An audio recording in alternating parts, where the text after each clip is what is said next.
Okay, so this is Greenworks part 2 for the trimming. Now with the lawnmower, I got a 4 amp hour and a 2 amp hour battery. This 4 amp hour takes about 2 hours to charge. This one takes about an hour. You get about, I'd say about 20 minutes to 25 minutes out of this guy. And this guy you get about 10 to 15 minutes out of. Now that's not long enough if you're using this weed whacker. So the first one I got was the lawnmower, and I fell in love with it. And I thought, well, might as well stick with this brand so I can have extra batteries, because one of the biggest problems is I only got one charger with it.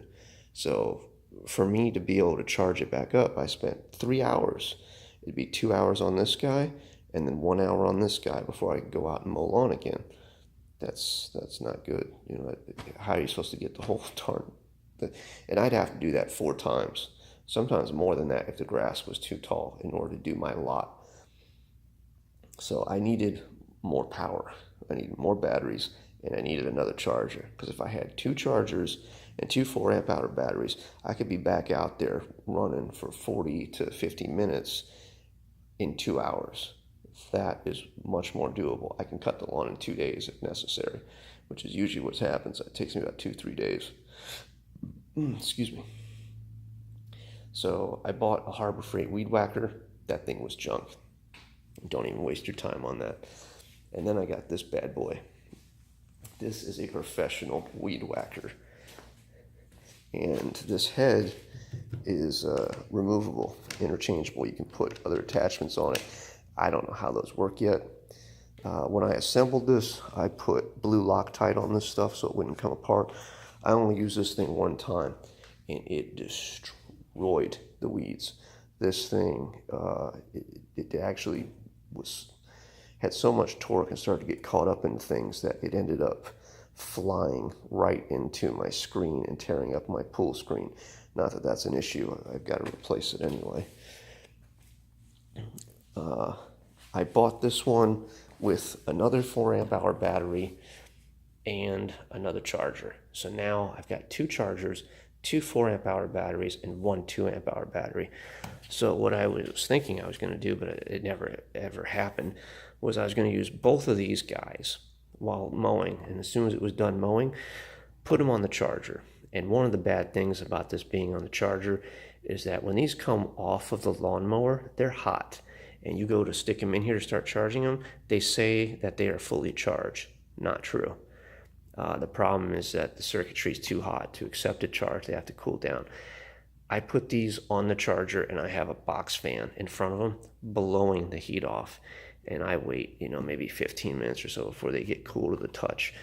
And once they're cool, I leave the box fan on. Whenever I'm charging these, I have the box fan on, blowing the heat off, hoping that that's going to extend the life of these batteries. There's been a recall on this unit, and I didn't even bother looking at it. These have been catching fire. Don't leave your batteries in the lawnmower. That's dumb. You're asking for trouble. If you take the damn batteries out, they're not connected. There's not electrons flowing around that's going to create friction, generate heat, and then turn into combustion and burn your damn house down.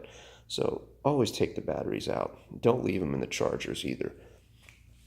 So that was going to be my game plan, was to run these for 40 to 50 minutes, then stick them on here while I'm waiting for these to charge, use this 2 amp hour battery to go out and weed whack. I can tell you this 2 amp hour battery on this thing is not going to last, especially on high speed. There's 2 different speeds on this, and this thing would probably last 10 minutes if lucky. I was able to do my whole house, I think, on just 1 4 amp hour battery on high, and the weeds were overgrown big time. So you're going to want a 4 amp hour battery if you're watching this, and you read all the comments on Amazon, they're going to tell you the same thing. So then I wanted a blower that was cordless, because I'm tired of dragging the cord out there. It just would be easier with a blower. So what I did was I went and bought one of these. And this guy is not powerful. If your grass is wet and you got clumps of it, you're going to spend a whole lot of time blowing on it, and it's not going to go anywhere. It's going to take a while. If it's dry, a little bit of clippings, you got no problem. This is all you need. And it takes up not much space because it's small. It is small. But that's maybe what you want, because I can tell you that's what I want. I don't need another large item taking up space in my garage. You know, I've got enough stuff that takes up space.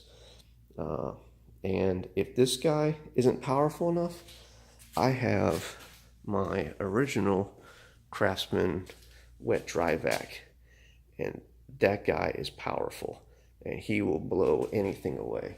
And then over here, I have my Harbor Freight Portland blower vacuum mulcher.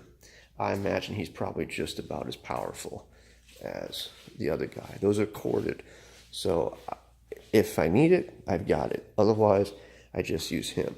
And what you need to know about any of these blowers, anytime you use these guys, you read it in the manual, they'll tell you, and if it doesn't, shame on them, because they should have. You have an impeller that's spinning at high speeds, and if you take it and you're doing all this, jerking it all around and stuff, you're going to damage the impeller. You need to make slow, consistent movements and come to a slow stop before you change direction. If you go this way and this way, you're going to damage the impeller, and then you're going to be buying another one of these, and you're going to be bitching like a moron saying it didn't hold up, it didn't last. Operator error. You were a dumbass. You didn't know how to use this thing properly. When I read the instruction manual, because I used to read manuals cover to cover when I first got something. Now I don't really have the time.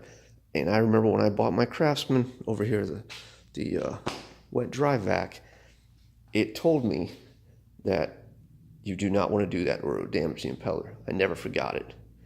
And if you're watching this, you should never forget that, because you will damage it, you will destroy it, and you'll be throwing money down the toilet to replace something that you broke and could have been prevented. This is a Harbor Freight pole saw. Absolutely love this thing. I use this to trim my big palm trees, and it works great. It's corded. You have to put some oil in it. I paid, I think, $62, $62.99, something like that. It's gone as cheap as $59.99. That's the cheapest I've ever seen it. I think I used a 25% off coupon maybe, or maybe I had a super coupon for the $62.99, I think is what happened. I couldn't wait. I needed it, or I didn't want to wait, I guess. I could have waited. But that's Greenworks and what I think of them. I love them. And the Ryobi riding electric lawnmower RM480E and RM480EX. 48 is obviously probably for the 48 volts. E is electric. The X is the extended range from 75 amps to 100 amps, increasing it an extra half an hour, an extra half acre. That guy is out of stock. You can only get it online from Home Depot, and rumor has it on the interwebs, if you read the comments, Ryobi doesn't sell directly, and they're not going to be bringing out another model or producing more of them to where they're going to be back in stock until the spring of next year. So I'm going to be forced to keep pushing this guy around. Hopefully wintertime is going to come around here pretty soon, and this grass is not going to be growing as fast. It's not going to be raining as often, and I can wait that out. But I really don't want to wait anymore. I want that damn thing. Can't wait to have it, because I'm going to be able to cut this lawn in probably like 20 minutes, come around and take care of him. You've got an edge, you've got a weed whack, and then I'm going to show you how you take care of weeds in the next video. And that just takes way too much of my time, and my time is valuable. I got so many other things I could be working on, like making great videos.